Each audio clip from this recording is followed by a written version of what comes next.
let's jump into the NFL news. Just a quick little run through of what's been going on in the league. A couple hours ago, a lot of Eagles news, which is this is the only good one. The rest of it is bad. But the good news is that no back-to-back for you.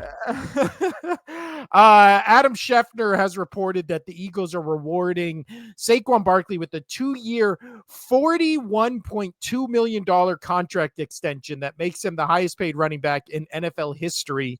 The deal makes Barkley the NFL's first $20 million plus per year running back. I mean, this is, and not only that's a great move. Yeah, I think again he was my father, the best person maybe to ever exist outside of. I'll tell you what, we're also going to do a Oscars review, Casino, because the only person that could compete with Saquon Barkley in my heart is Conan O'Brien. Both of them having giant weeks. So this is really a week just tailor-made for me. But yeah, I think obviously he's the best running back in the league. Obviously he's younger and has less mileage on him than Derrick Henry. So if you even want to make that argument where it's him or Henry, you would take Saquon because he's younger, right? Yeah. Less carries, less hits. Probably those two are about as durable. I know in the Giants, when Saquon was with the Giants, there was like the worry that he was injury prone and all that kind of stuff. I think that was just because every play he was getting hit by 6 people on the opposing team. Yeah. So 100%. And now it changes. It changed as he got to Philly. Yeah. So this is obviously a no-brainer move. The other no-brainer move that still hurts, and it is rough because when the Eagles were transitioning from being, that weird window where they went from Andy Reid, then were rebuilding, went to Chip Kelly, and then found, a little success there, but then sustained success with Doug Peterson and now Nick Sirianni.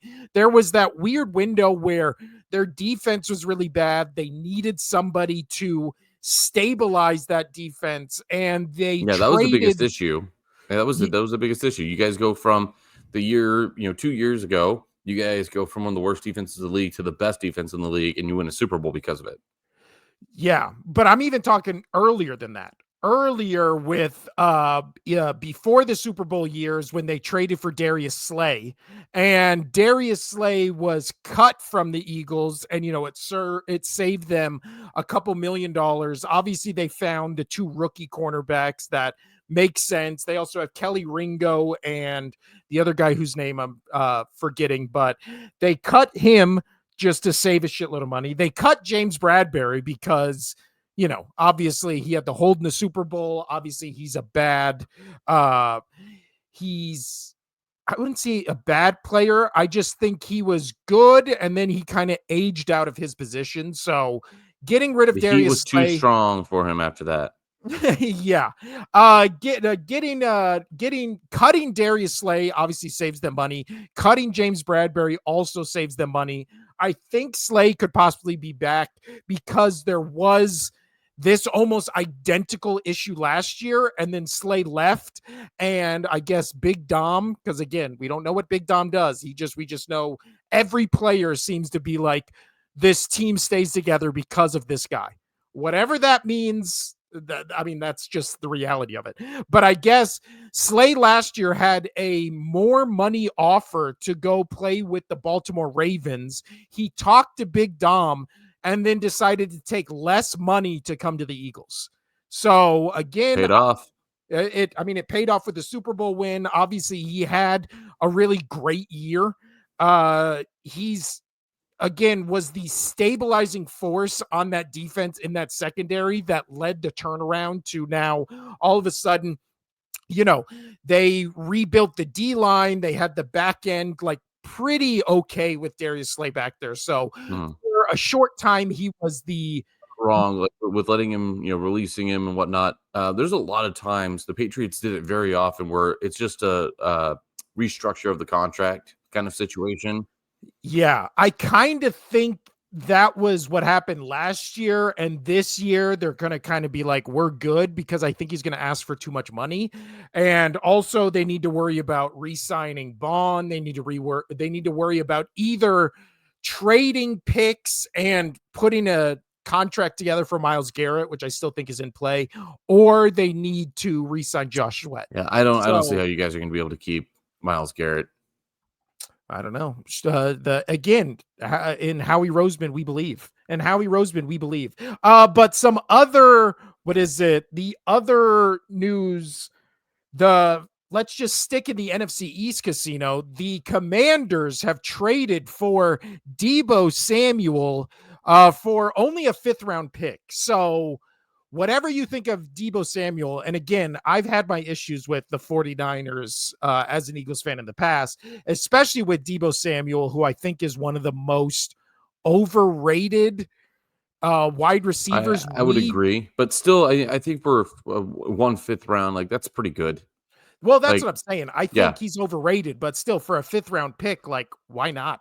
Oh Why? yeah, Because I mean, it definitely gives Jaden Daniels some extra help out there, whether yeah, he's past his prime or not. Being because Deebo hasn't had some great seasons. I mean, yes, injury prone, but still gives another the defense something else to look at where they have to prepare for. well, we also talk about Deebo Samuel in the vein of that he's one of the all pro wide receivers and all this kind of stuff.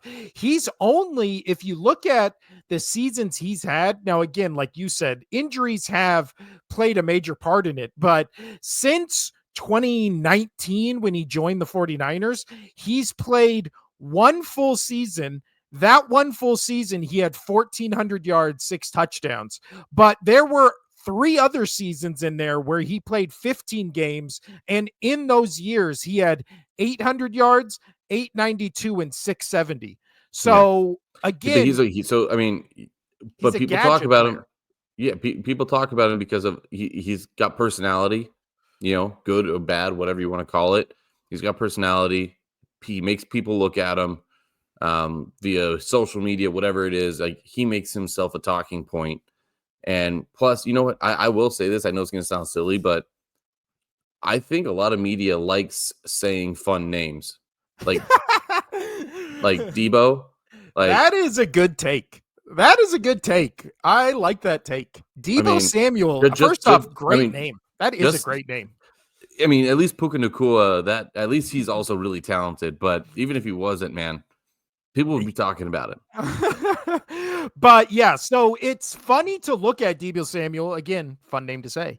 But it's weird to look at his career because again, the best season of his entire career was 2021.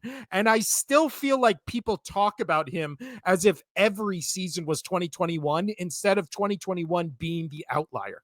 Like 2021 is the one that he hasn't come close to He's the replicating one. since. Yeah. So again, that was 4 seasons ago. And the closest he's got was 8 yards away from 900. Again, he had 1,400 and then almost 400 rushing yards that year. So he almost had 1,800 yards. The closest he's came is barely 1,000. So it's not, again, we talk about him as if this is him every year. It's not. That was the outlier. So, Right. but also as the Commanders fan of this podcast, Casino, do you think that it catches up to the Commanders that they seem to be trading for and signing all these guys? I don't want to say who are past their prime, but who are kind of, I guess I would say past their prime, who are past their prime and kind of on the downhill portion of their career. You obviously have Zach Ertz, you have Deebo Samuel, you have Austin Eckler, like all these kind of older players that they're signing and trading for to put around, obviously, an all-star rookie quarterback. Yeah, I mean, being a veteran definitely helps going into that locker room, and that's with that young quarterback. They need that. They need some stability around him. Yeah, I mean, they're not going to be super long contracts. They're not going to keep him around forever. But I do like what they're doing. Yes, they're past their prime, but I mean, look, Ertz was a great safety blanket all year for Jaden Daniels, He especially was in the the leading playoffs. receiver. Yeah. Yeah. So I like the moves to get some more veteran players in there. Um, green smoothie, yummy. Ugh. No, it's a tea. Oh, Tea in a green cup. But nice. also, I think, ironically, about your team, if your team would have traded for Deebo Samuel and just been like, this is our guy, this is our number one wide receiver, this is who we're going to build around, I think multiple people, including you and I, would be like, this is a mistake. This is a dumb move, all this kind of stuff. With the Commanders, I mean, he's going to be behind McLaurin. He's going to be behind Ertz as like the third option on this offense, Yeah. which that's where it's kind of like, So I like the move. with the Patriots, I mean, let's move over to there real quick. I mean, as you're just trying to talk about it, let's segue. What I like, what Vrabel's talked about, is he's not going to go out and spend big money to try to get whoever's out on the market.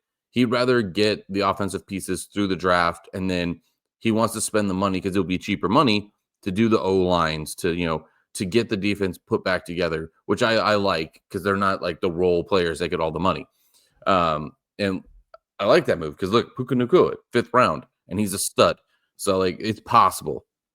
And so with that, let's move on over to Cincinnati, who for the second year in a row has now franchise tagged T. Higgins, which is crazy because he's the number 2 over there, right? Which is, yes, which is also a question I wanted to ask you. Should that be allowed to be a thing where you can franchise a player 2 years in a row? I feel like that is some But bullshit. it is, but guess what? He's getting paid for it. Yeah, Like but if he gets like injured or whatever, he's out. That's it. That's all he gets. Like, that's the whole point of you're signing right. longer contracts. That's okay. That's fair. But he's still going to be making, it was over 40 or whatever it is, $40 million for this year, which is insane. He's going to be, that's top 5 receivers out there, I think. Yeah. Yeah. And he's the number 2. So like, cause it was like 115% like increase or whatever it is for re-franchise tagging. He's got that on top of, so he is clearly the highest paid number 2 in the league. So he So he like is I he I is making $26.2 million this year. okay. 26.2. That's crazy. Well, yeah, Yeah. whatever the numbers were. I don't remember the numbers, but that's just like that's still great. That's still going to be great for him, man. Like, yes, I don't want to get franchise tagged and stay in a place, especially if they're not going to do anything else to help out the quarterback on the O line. That they need to figure that shit out. But if they figure that out, that team is a stud. That team is, I don't know why I keep saying stud today, but that team is outstanding. Well, and again, But they have to spend the money to be able to get those other players. So franchising tag, yeah, that's a lot of money, but I well, don't know. also, I think the Eagles this year proved how much coaching matters. I mean, Oh, it's huge. they got lucky bringing in the 2 rookie corners, but if the 2 rookie corners weren't there, they would still have been they were the number 1 defense at the end. They would have been a Mm, top 5 defense. And all that changed was basically the coordinator and yeah. bringing in a bunch of guys on 1-year deals and drafting. And so for Cincinnati, again, you're keeping that offense together, which we've said on this podcast. If Joe Burrow would have gotten into the playoffs, there would have been a real I conversations probably about would have him called being him the MVP. MVP Yeah, especially with what he had to because deal with for on what that team. MVP is supposed to be is the most valuable player, and he almost willed that team. Yeah, He almost willed that team into the playoffs. he willed that team to minimum 7 of their wins. Oh I yeah, would say probably 8. yeah. And again, that was a 9-win team. But And yeah, so so the reason I also brought up the Patriots of that, and I'm glad you talked about building a team with new coaches and through the draft and all of that, because with Deebo being picked up, right, and with Cincinnati signing T. Higgins, that really just shows that the Patriots, what they're going to do is they're going to go through the draft. They've got the new coach in place. He's bringing in a whole new personnel of coaches. Like, that's what I'm excited about, and it worked for Washington, right? So right. why can't that work for the Patriots as well? Like, go through the draft, and then start signing with all that money you have. Start signing really good players that don't cost a lot of money. And Well, also, Casino, the last domino to fall of the wide receivers who were free agents or on the trade block, like Deebo, as of 3 hours ago, Devontae Adams has been released Devontae. from the Jets. I But he's mean, just gonna sit back and he's gonna go over where Rodgers goes. yeah, which also on that same note that you were just talking about, with the Bengals, all they need is a defensive coordinator. With now Devontae Adams and Aaron Rodgers, all they need is a team. And one of those teams we were talking about was the Rams, because obviously Stafford was on the trade block. We were talking about that. But it has been determined, or it has been revealed, that the Rams are re-signing Matthew Stafford. He is staying with the Rams. Good move, bad move, or do you think they missed out on some draft capital? I think they missed out on some draft capital, personally. Something just seems off between Stafford and McVay right now. I mean, that's just my personal thing. I mean, they're still good. They're still going to do well. I like Stafford a lot, but he's towards the end of his career.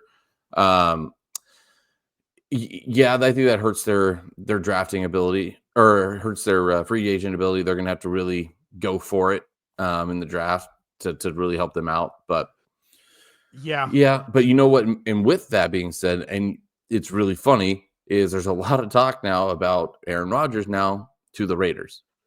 There's a lot of talks about that, him going to the Raiders and him going to the Giants.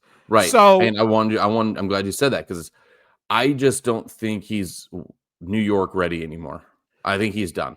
Yeah. I don't think he pivots. I don't think he pivots over to the Giants. I think he might go back to the Raiders, because you know that Devontae Adams, he would go back to the Raiders in a heartbeat if he had his boy there. Yeah, no, that's true. And Because also he would with be the welcomed Jets, with open arms. With the Jets cutting Devontae Adams, his cap number next year was going to be $38 million. So that is, again, crazy for crazy for them to trade for him for 1 year and then he just dips. But again, it's one of those things where, if you're the Giants, you're already a dysfunctional franchise who, since those 2 Super Bowl wins that were improbable in the mid 2000s, early 2010s, you've been basically a dumpster fire. And again, you've been a dumpster fire with players at positions that at one time were the best players at those positions. When OBJ was on the Giants, people were talking about him when he first came in as if he was the second coming of like Jerry Rice, right? And for a time period on the Giants, he was arguably the best running back in the league.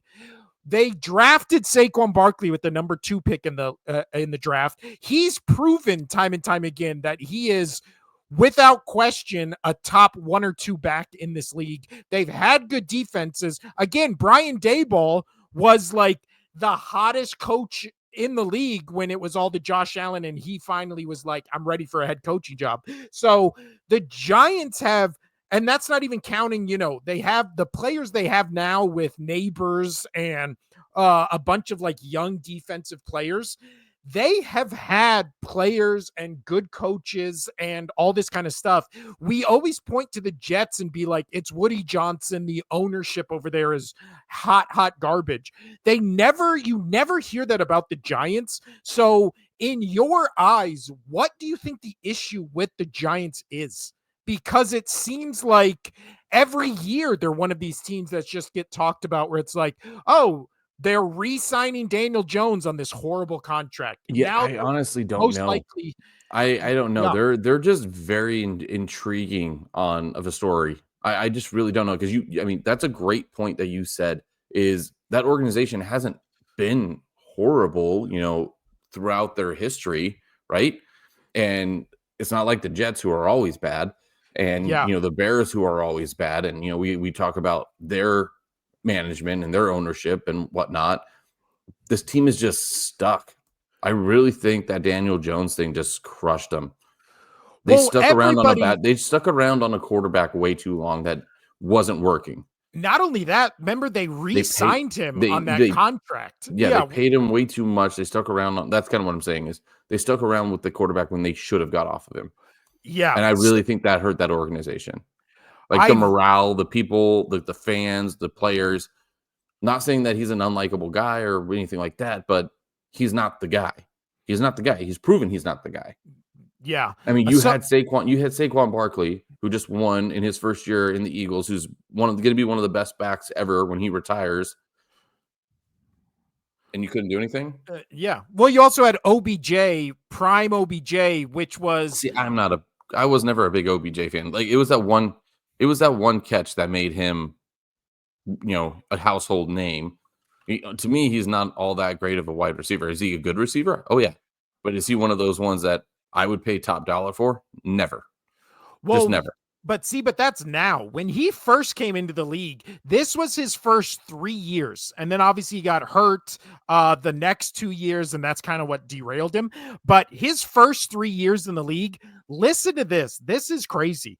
His first 3 years, 2014, as a rookie, 91 receptions, 1,300 yards, 12 touchdowns. Sophomore year, 96 receptions, 1,450 yards, 13 touchdowns. 2016, 101 receptions, 1,400 yards, 10 touchdowns. Those are his first three right, but you have to take into consideration who else was up there. Well, that I don't have on me. But I mean, still, to start a season with back-to-back-to-back 1,300 and double-digit touchdown years, again, when you're on the Giants with Eli Manning, who is about to fall off a cliff in terms of production, all that kind of stuff, those are impressive numbers. And then obviously, 2017, he gets hurt. He played 12 games for the Giants in 2018, still got over 1,000 yards, goes to the Browns that first year, has another 1,000 yards, and then since then hasn't played a full season, has missed a bunch of time, but then he won a Super Bowl at the Rams. So again, weird career that started off, I mean, just one of the best 3-year starts to a wide receiver career we've ever had. But I bring up the Giants, Casino, to say you think Aaron Rodgers and Devontae goes there more likely or the Raiders more likely? Raiders more likely, in my opinion. I think so as well. Also, the Tom Brady of it all kind of makes it where it would be like, I feel like Aaron Rodgers would be more enticed by that than like going to the Giants, especially like you said, he kind of seemed done with New York like halfway through the season. So I would doubt he would just, change uniforms at the same place that all the issues were. Right. But staying in that same division, I thought this was just incredible and amazing to talk about. Do you know how much, and again, this is just before they restructure it and all that kind of stuff. Do you know how much Dak Prescott at the moment is projected to make this season based on that big contract he signed? Just take just take a wild guess. 47. He is, and I just lost it. He is projected to make this season, Casino, $90 million on the cap hit for the 2025 season.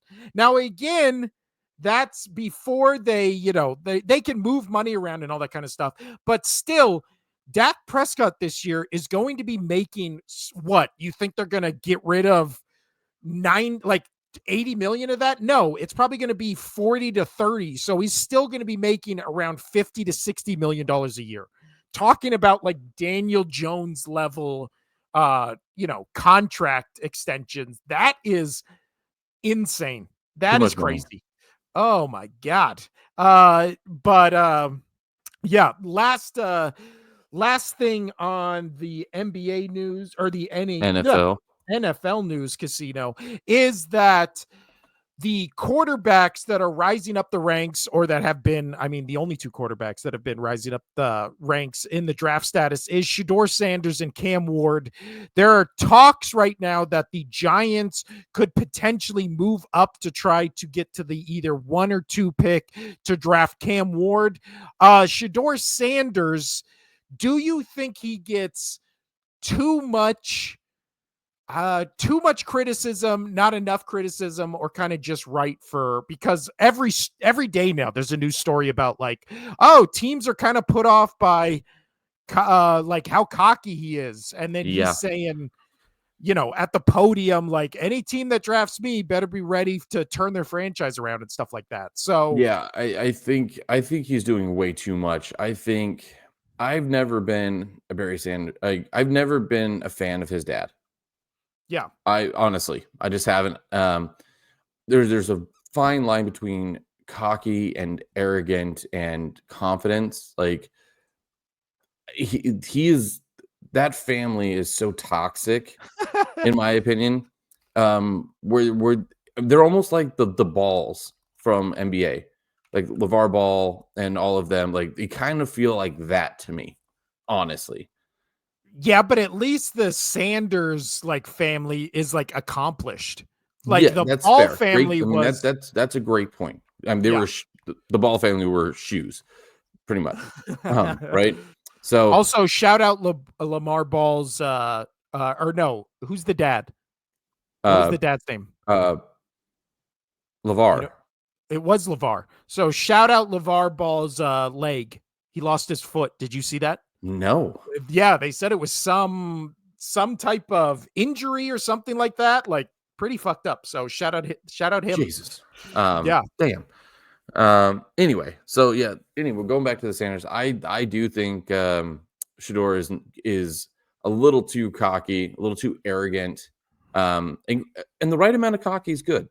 It really is. But Well, like his dad, who was super cocky, but when he was playing, he was elite at his position. yes, I don't think Shador is elite. I don't. I No. don't think he's that great. I honestly don't think he's that great of a quarterback. Oh, is this your hot take? Are you saying bust? Are you I'm saying saying bust? bust. I'm gonna say Ooh. bust. I feel like so much of it is his name, and so many eyes were just on him. That's it. Like his numbers were good. Like they were good at Yeah. Colorado, but they're not, they're not like the six that came out of a few years back, 2 years ago, they those he doesn't have those numbers. And Yeah. that's just my opinion. Like if it was the six that came out, in that last draft class, right? 2 years, was it last year? No, yeah, last year, right? Yeah. Yeah, last year, where all six of them, if you add Cam Ward and Shador Sanders, Shador Sanders would be my last pick out of all of them. I would pick Yeah. him last. I would pick Well, him last. that's also kind of been the scuttlebutt around the like draft people, which is just like, if these two quarterbacks came out last year, like they're potentially not even first round picks. Like Oh they're no. maybe Unless you're second. taking, I mean, it was already a record amount of, if I recall right, record amount of quarterbacks in that first round. Yeah. Well, Like, let's look. So the first 5 picks in the draft, you have Titans, Browns, Giants, Patriots. So again, the Browns and Patriots aren't taking any no, quarterbacks, or no, the Browns aren't taking a quarterback unless that quarterback is like, I've never had massage. I don't know what masseuses are. I don't. And for the Patriots, that also applies, but to right, every so when it comes to the Titans, I think the Will Levis experiment it's over. Last year, every game he played, there was a meme created after the game of his reaction to throwing like a horrible pick six or a horrible fumble, or just looking at the bench like he wanted to kill himself.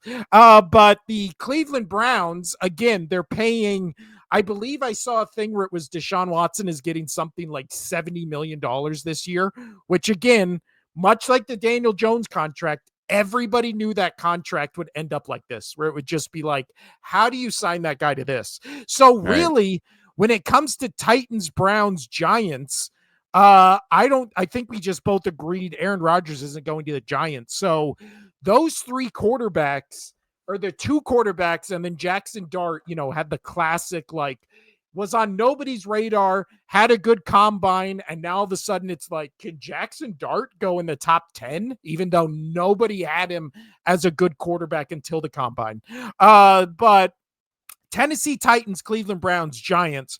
Where do Cam Ward and Shedeur Sander make it past those three teams? No, I don't. I think they'll both be in the top three. Reason being is there'll be moves to get up there to take those two quarterbacks because there's some franchises that need them, especially with Stafford staying home, Rodgers getting released. Like there's some need for those organizations to get a quarterback. So they're going to go for it. They're just going to go for it.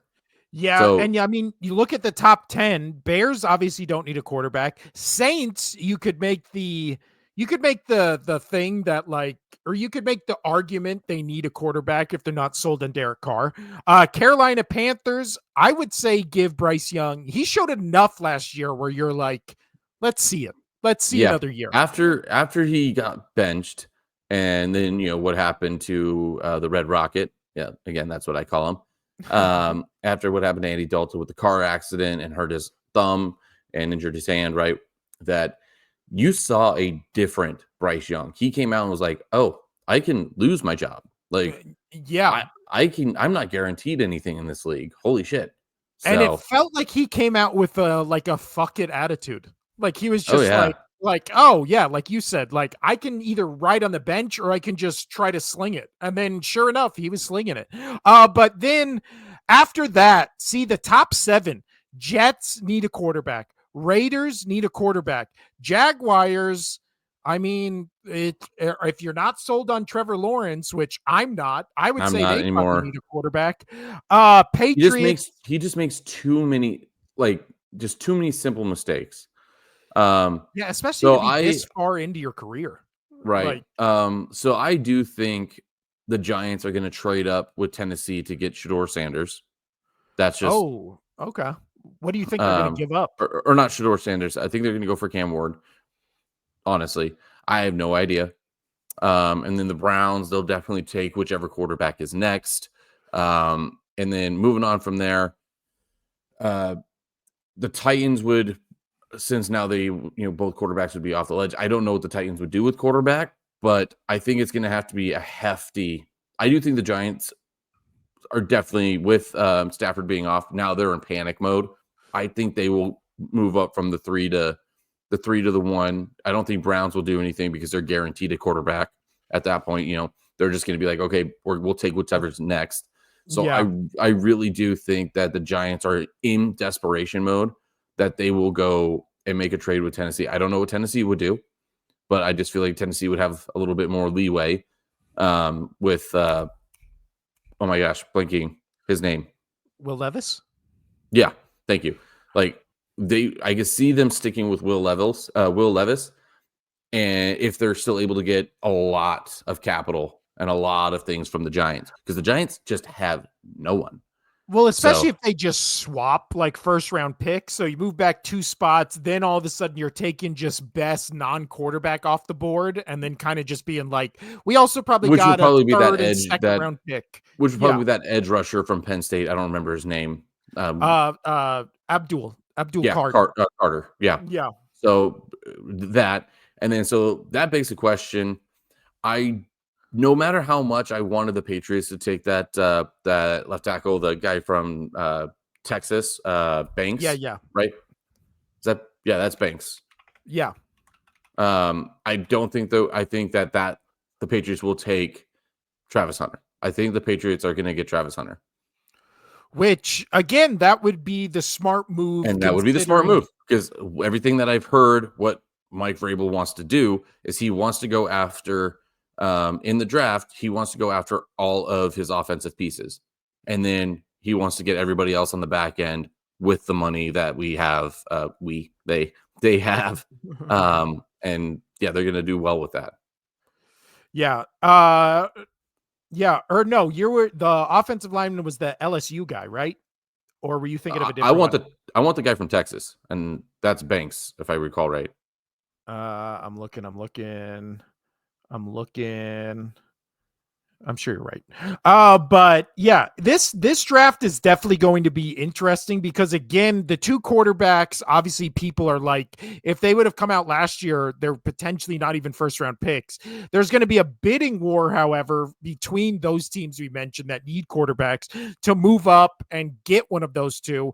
Then it's going to be the domino of there's already talks that what is it? Sam Darnold, they're not signing him to an extension. Will the Vikings sign him to a long-term contract? Will they just let him walk and try to, maybe he potentially goes?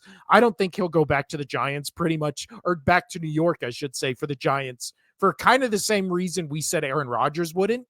He kind of got ran out of town by the media in New York. So then it becomes a thing of, well, does he go to the Raiders? Does he potentially go to, I don't know, one of these teams that needs a quarterback but misses out, and then he's, paired with maybe he's paired with, the Browns are like, "Oh, we'll sign you," and then they draft Travis Hunter. So then it's like now Sam Darnold, Travis Hunter, who knows? Maybe the Titans do that, I don't know.